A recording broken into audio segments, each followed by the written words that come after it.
Capítulo 33. El camino se prepara. Quiero comunicarte ahora la buena noticia del matrimonio de María Ana con Hamed, un hermano esenio egipcio de Heliópolis. Poco después de llegar a casa de su tía Marianne en Egipto, Yeshua conoció a Hamed cuando se sentó junto a él en una de las fiestas multitudinarias que Marianne organizaba. Al instante, Yeshua pudo sentir la presencia de su madre y supo que este hombre sensible y devoto sería un buen marido para ella. Sin demora se extendió una invitación para que Hamed viajara a Nazaret, y en 7 meses la pareja estaba felizmente casada.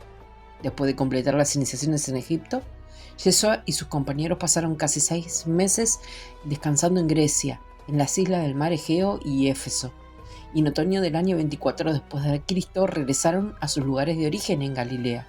Cuando llegaron al Monte Carmelo, disfrutamos viendo a Yeshua y a María caminar tranquilamente de la mano por el jardín, mostrando abiertamente su mutuo afecto cada vez que estaban juntos. Todo el mundo asentía con aprobación. Para ser sincera, había un aspecto de mi naturaleza humana que secretamente deseaba que Yeshua y María pudieran establecer una vida hogareña, con hijos y relativamente libre de estrés. Sin embargo, también sabía que el propósito mayor ya había sido elegido, lo que causaba que mi corazón se elevara y temblara en igual medida. En respuesta a las miradas inquisitivas y sonrisas tímidas de la comunidad, Yeshua anunció su compromiso formal con su amada María, que se produciría en la luna llena de noviembre. Así que 2 años después de casarse con Hamed, María Ana invitó a los miembros cercanos de la familia a asistir a la sencilla pero elegante ceremonia de compromiso de Yeshua y María Magdalena en su casa de Nazaret. Encantada de tener la ayuda amorosa de sus hijos mayores, la radiante María Ana sostenía a su hijo de 1 año de edad, Juan Marcos, en su hinchado regazo, embarazada de su 9º hijo. Después de las festividades, Yeshua y María Magdalena anunciaron que pronto partirían hacia Oriente. Todos los que habían ido a Egipto con Yeshua estuvieron de acuerdo en que los acompañarían. Yeshua explicó que era importante ponerse en contacto con varios maestros de la India, del Tíbet, Nepal y China. A finales de la primavera del año 25 después de Cristo, se unieron a una caravana de comerciantes que iba a la India. La ruta comercial seguiría el mismo camino que Yeshua hizo en su viaje anterior: Damasco, Palmira, Seleucia, Kabul y el paso de Khyber hasta el río Ganges. Durante los meses de invierno descansaron agradecidamente en Varanasi y disfrutaron de la cálida hospitalidad de José el joven y su familia. Después de su bienvenido descanso, continuaron a sus destinos en Oriente. Esta peregrinación amplió en gran medida su conciencia y apreciación por las enseñanzas budistas de Siddhartha Gautama, que se habían extendido por las tierras que visitaron. También encontraron sumamente iluminadora la conciencia brillante del maestro taoísta chino Lao Tzu. Uno de los tesoros que Yeshua trajo de vuelta para ser depositado en la biblioteca del Monte Carmelo fue un manuscrito muy gastado de Lao Tzu, el Tao Te Ching. Esta síntesis de polinización cruzada de enseñanzas espirituales poderosas y prácticas de alquimia interior provenientes de Egipto, Grecia, Gran Bretaña, Palestina, Mesopotamia, India y China tuvo una profunda influencia en el ahora maduro Yeshua ben José y sus devotos discípulos. Juan ben Zacarías regresó a Qumran desde el monte Sinaí, después de que Yeshua le hizo saber en un sueño que pronto iba a regresar a Palestina. Juan recibió en el sueño el mensaje de que era hora de comenzar su ministerio público y preparar al arrogante pueblo hebreo para la demostración del Cristo.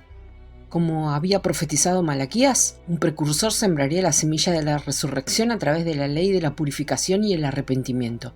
De esta manera, la vieja identidad y comportamientos basados en el miedo morirían para ser purificados y transmutados, con el fin de erigir una nueva creación en Dios, en unidad con el uno yo soy. Y así, Juan ben Zacarías, el sobrino de Joaquín por parte de Isabel, la hija de su hermana mayor, sintió la urgencia de renunciar a su condición de ermitaño. Su misión era llevar un mensaje de redención, según él lo entendía, a los hijos de Israel, Isis, Ra, Elohim. Durante el otoño del año 26 después de Cristo, Juan salió con un pequeño grupo de seguidores devotos, incluyendo a Lázaro, el hermano de María Magdalena, y Judas Iscariote. Y así, Juan ben Zacarías, el sobrino de Joaquín por parte de Isabel, la hija de su hermana mayor, sintió la urgencia de renunciar a su condición de ermitaño. Su misión era llevar un mensaje de redención, según él lo entendía a los hijos de Israel, Isis, Ra, Elohim, durante el otoño del año 26 después de Cristo. Juan salió con un pequeño grupo de seguidores devotos, incluyendo a Lázaro, el hermano de María Magdalena y Judas Iscariote. Todos estos hermanos lo habían acompañado al monte Sinaí en la primavera del año 22 después de Cristo, donde habían permanecido en reclusión por más de 3 años. Los rumores de la presencia carismática y exaltada de Juan y su honesto entusiasmo, que habían ganado tanto seguidores como detractores en la hermandad de Qumran, le procedían como un huracán, incitando al despertar de la conciencia dormida. Después de ir a las comunidades eseñas dispersas por el gran mar salado, se aventuró más lejos, hacia el este del río Jordán, a Edom, Perea, Decápolis y Cesarea de Filipo. Comunicó a todas las familias y comunidades eseñas de Galilea, Samaria y Judea, incluyendo Jerusalén y Jericó, que la venida del Maestro de Justicia estaba cerca. No hace falta decir que esta noticia tenía un profundo efecto en los que la oían. Se extendió rápidamente el rumor de que la llegada del tan esperado Mesías era inminente. Imagínate a Juan vistiendo una túnica de pelo de camello como un anacoretá, con el cabello largo, comiendo una dieta esenia de lo más ascética y dando sermones constantemente con una voz de león. Puedes comenzar a entender entonces la impresión inolvidable que causaba en todos los que lo escuchaban. Para comprender más profundamente a Juan tenemos que conocer su orientación en la vida, que al igual que la mayoría de los esenios, y especialmente los que vivían en la comunidad de Qumran, estaba muy influenciada por la perspectiva zaratustriana o nazarena del guerrero de la luz. Tales personas estaban continuamente curando las heridas de la persecución política. Era fácil para ellos ver el mundo a través de ojos dualistas. Este punto de vista considera la Tierra como un campo de batalla en la que los hijos de la luz y los hijos de la oscuridad están en guerra eterna.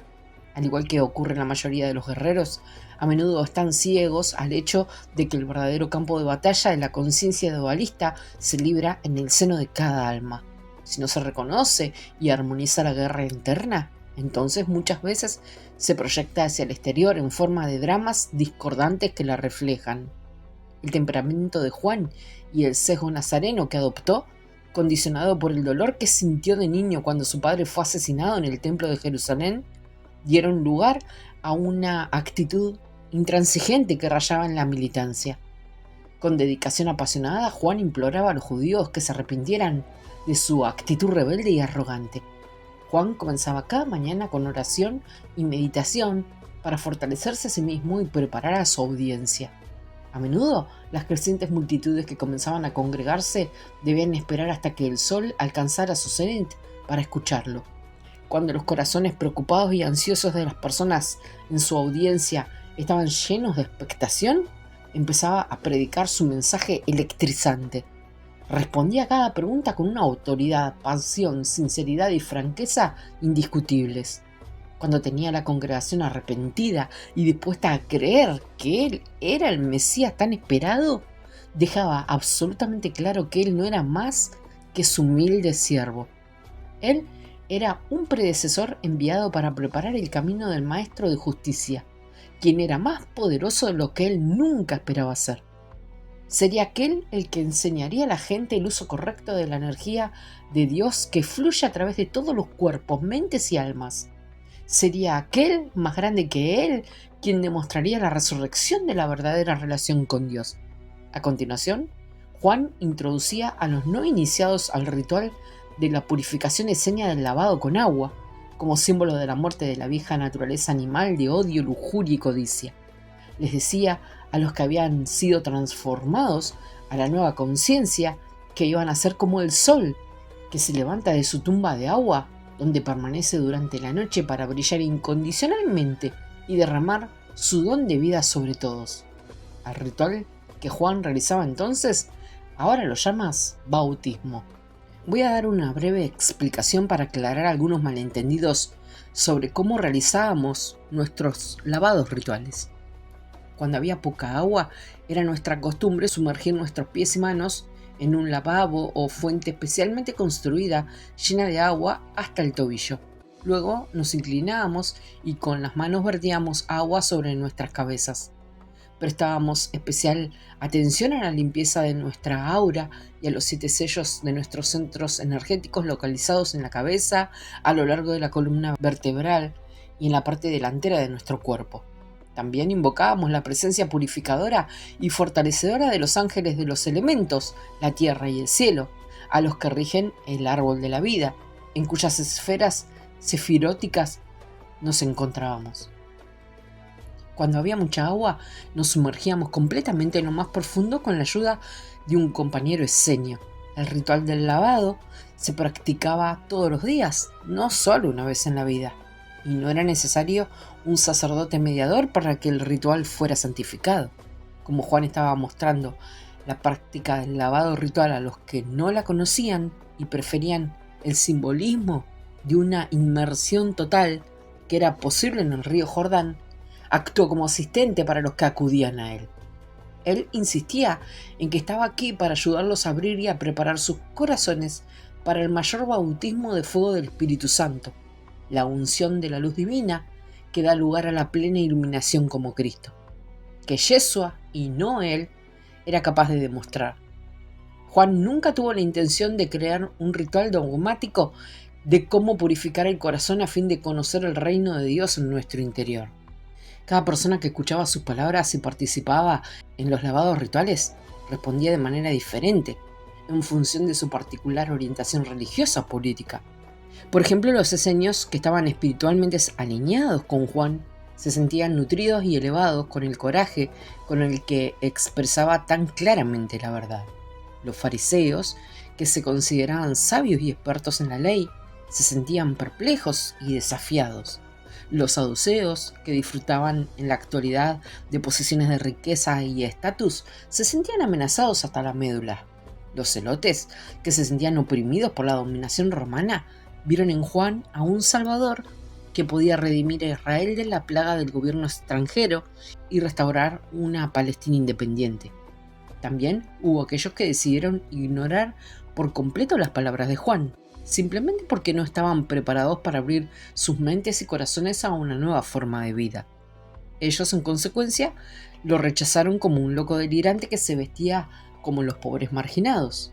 Se alimentaba de langostas y miel del desierto y bautizaba a un número sin fin de personas cada día. La mayoría no podía ignorar fácilmente a Juan.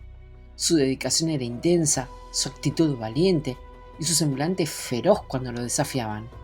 Esta era la fuerza que albergaba el precursor de Yeshua. Yeshua y María Magdalena fueron a donde estaba Juan, ahora llamado el Bautista, en Bet Bará, en el río Jordán, en el otoño del año 28 después de Cristo. Jesús y sus compañeros habían vuelto de Oriente el año anterior.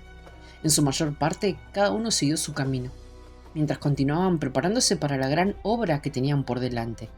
Yeshua y María Magdalena pasaban la mayor parte de su tiempo en reclusión, en varios puestos esenios del desierto, donde había manantiales curativos. Disfrutaban dando a sus cuerpos y almas el cuidado profundo que necesitaban desde hacía ya mucho tiempo. Natanael y Mariam regresaron al Monte Carmelo, donde disfrutaron del reencuentro con su hijo Benjamín, quien se había dedicado al servicio de Dios en el santuario interior como preparación para convertirse en rabino. Los demás regresaron a sus aldeas y se dedicaron a cortejar y casarse con parejas apropiadas que los apoyarían en el ministerio de Yeshua cuando llegara el momento. El año había pasado rápidamente y había llegado el momento de la apertura del camino. Tras el envío de mensajeros, los compañeros de Yeshua y sus mujeres, casadas o prometidas, se reunieron en el campamento de Juan en Bet Bara. El hermano de Andrés, hijo de Jonás, Simón, también llamado Pedro, era nuevo en el grupo de discípulos cercanos. Como Pedro es tan conocido en tus días y lo he mencionado tan poco en mi historia, voy a compartir contigo algunos aspectos que pueden ayudarte a comprender su personalidad. Pedro había tenido siempre su atención puesta en el exterior, en mantener a su familia como pescador. Cuando su hermano Andrés regresó de Egipto, lo animó a pasar un tiempo con Yeshua, y Pedro tuvo un cambio casi milagroso de actitud, dirigiendo su atención hacia adentro. Al hacer eso, Pedro experimentó una aceleración espontánea, una abertura del Kundalini, que lo cambió para siempre. Pedro carecía de experiencia en las iniciaciones esotéricas y tenía un fuerte sesgo patriarcal que lo hacía temer el aspecto femenino de Dios, y eso siguió afectándolo el resto de sus días. Particularmente difícil para Pedro fue su tendencia a compararse desfavorablemente con los discípulos, especialmente con las mujeres, y en particular con María Magdalena, que había madurado y los superaba en disciplina y poderes espirituales. Sin embargo, sus experiencias continuas de revelación directa y sus habilidades de liderazgo hicieron que Pedro fuera de gran ayuda para Yeshua. Con el fin de cumplir todas las profecías, mi nieto Yeshua se encontró con su primo Juan, que había preparado el camino, junto a una poza donde se formaban remolinos en el río Jordán. Juan anunció a todos que este era el ungido, cuyas sandalias él no era digno de desatar. Todo el mundo se acercó, maravillados de que ese hombre, que no parecía diferente a ellos, pudiera ser el Mesías. La gente lo miraba con asombro. Incluso el murmullo de los niños y los cuervos cesó. Todo estaba en silencio. Entonces, permitiendo que Juan lo sujetara, Yeshua se acostó completamente en el agua, como si fuera una tumba o un sepulcro. En el momento en que mi nieto se puso de pie, la gran nube de tormenta que estaba encima de ellos se separó y un rayo de sol brillante iluminó directamente el lugar donde estaban Yeshua y Juan. La luz sobre el agua ondulante del río era tan deslumbrante y la iluminación de estos dos hombres era tan impresionante que un suspiro reprimido se escapó de los labios de los reunidos a las orillas del Jordán. A continuación, cantaron un coro de hosanas en esa hora inolvidable. Juan levantó solemnemente su brazo derecho señalando que estaba actuando como testigo de obediencia y humildad a Yeshua, lo que supuso un ejemplo para todos. La luz del sol continuó iluminándolos como si fuera el foco de un teatro. En cuanto se abrieron los cielos, Juan anunció que había escuchado la palabra de Dios Padre diciendo que él estaba complacido con su hijo. También confesó que la diosa madre, la Santa Shekinah, había descendido y se había posado en el elegido en forma de paloma. Así sucedió el bautismo de Yeshua, que ha sido registrado en el relato de tu Santa Biblia. Sin embargo, no se menciona a María Magdalena. Yo añado mi testimonio de que ella también fue bautizada por Juan para dar ejemplo de que ella era igual a su compañero. Pocos la reconocieron como una adepta o entendieron lo que estaba haciendo en ese momento. Sin embargo, muchos se maravillaron cuando después de su bautismo, al levantarse del agua, se vieron y escucharon las mismas señales que ocurrió con Yeshua.